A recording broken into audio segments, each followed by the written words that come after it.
Well, But let's talk yeah, about the business side a little bit. yeah, What yeah. about Good transition. the Clay Yeah. Collective? Just out of The curious. Clay Collective. Tell me about that. That's your company, right? That's my company, All the right. Clay Collective, and that's my mom's maiden name, Clay. So that's why I chose that. Yeah, man. So it's just, the gear hustle has been good for me. Clay Collective, it's basically it's my camera rental company, and then I use it to run when clients or Studio Paramount Pictures pays me. I'll use it as what's called a loan out company to get paid. And then what I can do is then have my CPA take all that money and put it in Clay Collective, including the rentals. And then I have my own company, and then I basically can pay myself a salary and then use those profits to buy more equipment, and it just snowballs. And it's good for the economy. And I, try to frequent my local Burbank vendors. I reside in Burbank, so Burbank, California, and just keep it going. And then, so ever since I was early on, as early as meeting you and Joe Perry, I would always be like, "Hey, my name's Jimmy Hammond. I'm the camera assistant. I'm an operator, and I'm a DP, and I also own equipment." I literally always, that would be like my tagline. I remember those days. He was like, "Yeah, man, that's not gonna gel with the cost of my equipment." You know, you would do that to me sometimes. Yeah, you're probably right. Let me get that in there. So there's two sides to that, right? So like there's the one, like I have one friend that, it just owns a light meter, and like his onboard monitor that that's what he owns, and that's it. He doesn't want to deal with it. I have two friends. I'm not going to say names, but I have two friends, and like one of them is like has a commercial agent and is like blowing up, and then I have another friend who's a USC guy, I think went to grad school, and he's doing really well, but like he's got a family like me, doesn't own any gear. And then when it gets slow, there are slow times, and it always going to be slow times in freelance. And like, it's kind of like, well, it's like, dude, LA is expensive. You got kids. Like, so for me, I'll give you an example, like where I caught the bug of that is I was doing utility for an ASC DP, Patrick Cady, really nice guy, talking a really great mentor. And now he's directing. Spoke to him the other day. I finally caught up with him. It's been a while. But like he had a friend from New York that she was shooting Tosh Point oh.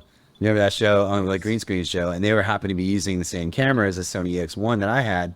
So I was doing 70 hours a week for that time, making hella cash. I was a young in my 20s, and working on a show. And then he hooked me up with his friend, this cinematographer Kate, that was shooting that show.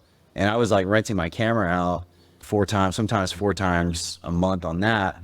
And I was like, this is amazing. I could just rent my camera out. And this is like, by that time, it was like almost paid off. And I was just like making money doing that. Meanwhile, like passive income. So I kind of caught that bug. But I haven't really scaled it up to where like our friend Drew and Bradley. I haven't scaled it up to that level yet. What kind of cameras are you working with? Same as them. Any high-end cinema camera, Venice 2, Alexa 35, just sold the Alexa Mini, which was the best camera ever. It worked for 8 years, and then I still sold it like for a chunk. And then the Sony FX6s are the workhorses. Those cameras are amazing. They're relatively inexpensive, and they're like pound for pound. Wow. The best little documentary cameras. It's good to know. Yeah. Yeah. Thanks, because I do really respect your opinion when it comes to cameras, man. So are you working any productions right now? I am. As I mentioned when I walked in, I'm working on a documentary for A&E. Again, it's all about the producers that you have contacts with. That same producer, we did Paramount Plus's VH1 Behind the Music. So that's how I've been working with them. And she brought me on to shoot some interviews for a show. It's about fentanyl, and it's a pretty heavy show, documentary. And it's good. I mean, I think there's a fine line of it, like exploiting, dramatizations of real life stuff. But I do think that it's good to bring this to light. And I was going to say, like we said earlier, it's something that needs to be brought up and something to talk about. Yeah, because it's prevalent right now, and it's a scary time. So, yeah. So what's next? Next? For James Hammond DP.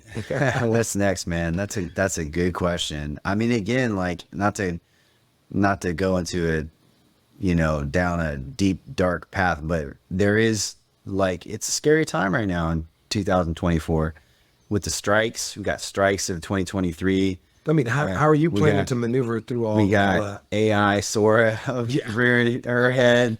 You know, it's been like I've never seen the industry this slow in LA ever. I mean, obviously the pandemic was super scary for anybody who's alive during that time, right? And it's all still working with masks now. Well, that's the masks have pretty much gone away, which was weird. Just like overnight, or like, you don't have to get vaccinated anymore, and you can take a mask off. I was like, really? Okay, sweet. Anyway, that's a whole other topic. But yeah, like the pandemic was crazy scary. The lockdowns were scary, but at that time, you know, the government was giving us like bonus EDD money. Everyone was sympathetic. Like everyone knew, like, oh, nobody's working because the pandemic, right? There was a reason for it.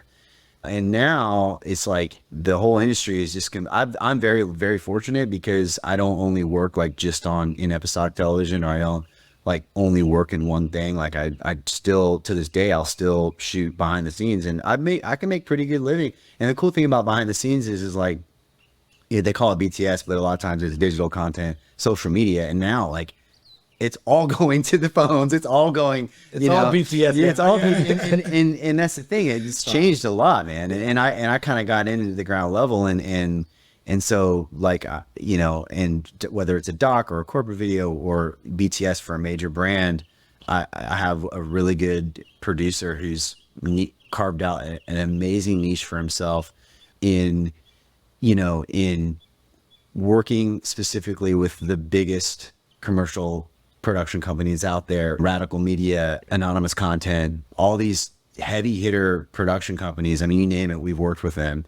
And they call him because he'll produce, and he's a DGA director now too, the ancillary content, the digital content, basically the first unit doesn't have. That's where I've gotten a chance to shoot Gal Gadot and all these big, you know, big name talent.